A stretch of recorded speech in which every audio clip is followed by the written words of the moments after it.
The third rail of a third-party ticket. I'll talk to Green Party candidate Cornel West about his bid for the White House amid growing anxiety among Democrats that a third-party challenger like him could spoil President Biden's re-election chances in 2024. Depending on where you live, the Democratic and Republican presidential nominees probably won't be the only big names on your ballot next November.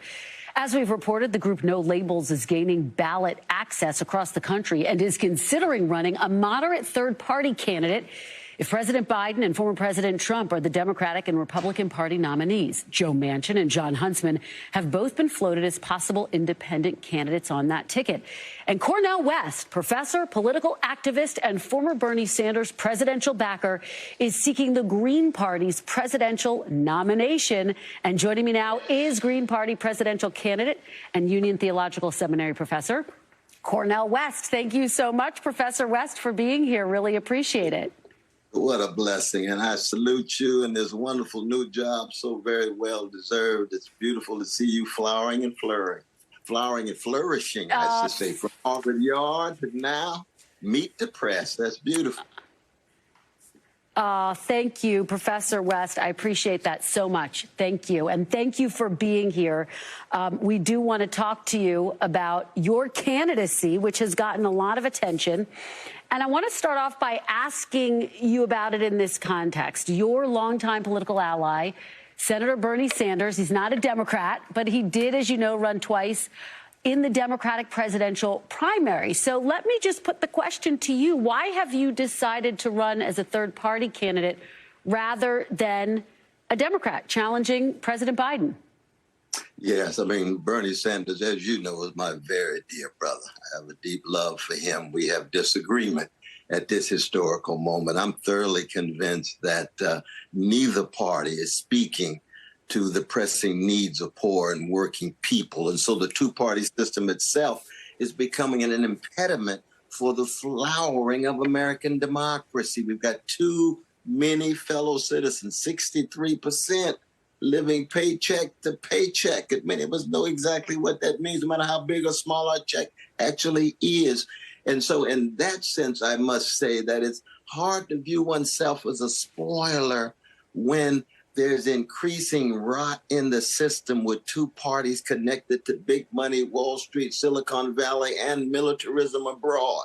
And we need, and really the anthem of Black people, lift every voice. We need many, many more voices, and the two parties that we have are too narrow at this point. Well, I'm curious because you say this is a moment where you're not necessarily seeing eye to eye with your good friend, Senator Bernie Sanders. Have you spoken to him about your candidacy? As you know, he's already endorsed President Biden. No, we've had no dialogue. I can feel his love at a distance. I hope he can feel my love at a distance. But no, we've had no dialogues about it, not at all. And as you know, I was very close to him for two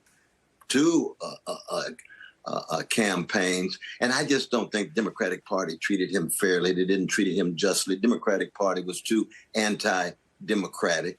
And I think both establishments in the Republican Party and in the Democratic Party, they are undergoing a slow erosion. I think one of the reasons why you get a Trump is because the Democratic Party establishment has eroded. I think you're going to see it in many ways in the debate tomorrow night. You know, we just don't have the high quality. So you end up with a lot of Pied Piper language at Trump, but he's in so many ways beneath mediocrity, God bless him. And then with Biden, you've got milquetoast mediocrity. Where are the great visionary statespersons that come in and intervene as this country is undergoing polarization and gangsterization? In the name of integrity, honesty, decency, and generosity, we have got to have new voices on the scene. That's why I'm running for president. Let me ask you about your past position. In 2004, you signed a letter of former Ralph Nader advisors urging progressives in swing states to vote for John Kerry. I'm going to read you a little bit of this letter that you signed. Quote, This year, we urged support for Kerry Edwards in all swing states, even while we strongly disagree with Kerry's policies on Iraq and other issues. For people seeking progressive social change in the United States, removing George W. Bush from office should be the top priority in the 2004 presidential election. Progressive voters for John Kerry in swing states may prove decisive in attaining this vital goal. If you believed that in 2004, Dr. West, how do you rationalize your third-party candidacy this time around? Well, it's a wonderful question because, as you know, I supported Brother Biden, given my profound disagreements with Biden as architect of mass incarceration, as supporter of invasion and occupation of Iraq. Why? Because I was thoroughly convinced that what the Republicans were presenting was so dangerous. But the sad thing is now, is that as dangerous as a second Trump term would be, if we don't break out of the corporate duopoly, we're going to be doing this for the next 10, 20, and 30 years. And I don't think the American project can withstand it. This shift from Democrats to Republicans, the Democrats feeding the Republicans feeding the Democrats, and yet poor people, working people, finding themselves pushed to the margins. It could be Cop City, both parties support. It could be expansion of military budget, both parties support. It could be policies advantageous to Wall Street, both parties support. And as you know, this is the 60th anniversary of Brother Martin Luther King's great speech. And I've always viewed myself as my own humble calling, trying to keep alive the great legacy of Martin Luther King Jr., Fannie Lou Hamer, Ella Baker, and Diane Nash. And that tradition has to continue on and on. I think of Les McCann's great classic, compared to what, 1969? Compared to what at this point with these parties? Let's try something new. Dr. West, as you know, though, if you look back throughout history, third-party candidates have at times made the difference in presidential elections, including in 2016, when in some key states, Jill Stein, for example, seemed to make a difference. Would you be okay if at the end of the day the vote totals came back, you stayed through the entire race, and it was clear that your candidacy helped deliver former President Trump another term in office? Well, the vast number of voters who would vote for a Green Party and myself either would not vote at all or would never, ever, ever vote for Biden or Trump. And that's very important to keep in mind, because there's this narrative, I think it's a false narrative, thinking that somehow they're choosing between Biden and myself. No, not really. They've given up on Biden. What is it now? 48% of our precious fellow citizens do not vote at all, my dear sister. That's not a good sign in a democracy that's already in decay. That's not a good symptom of a democracy already experiencing a kind of decadence. We've got to bring new people in, and neither party is really interested in speaking to that 48% that has given up on American democracy. What do you say to your fellow progressives, AOC, Alexandria Ocasio-Cortez, Senator John Fetterman, who've expressed their real concerns about a third-party candidacy? Alexandria Ocasio-Cortez says, quote, "It's very difficult to square the very real threat of a Republican presidency with the risk of giving up the very small margin of electoral votes needed to ensure that President Biden wins." John Fetterman says, "I fundamentally believe that you don't mess around with the kinds of highest stakes we're dealing with.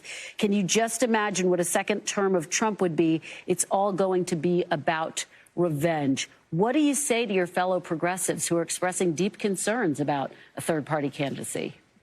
Well, I think one thing to keep in mind is that 1 out of 8 of the voters for Trump voted for Bernie Sanders. See, the Trump followers are not homogeneous and monolithic.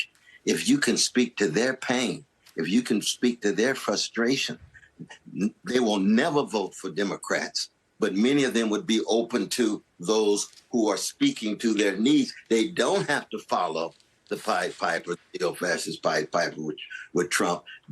A new vision, a different alternative can convince a significant number of them. And so, again, I'm resisting the notion that somehow it's just a matter of myself and Brother Biden that people are choosing between. No, we've got large numbers of non-voters who are interested, especially young people. Look at the percentage of young people. Only 20-some% participate at all. I want to speak to those young folk. I want to try to galvanize their energy. Dr. West, I'm getting a hard rap, so just yes or no. Are you in this until the very end, or is there a chance you'll reconsider at some point and potentially drop out?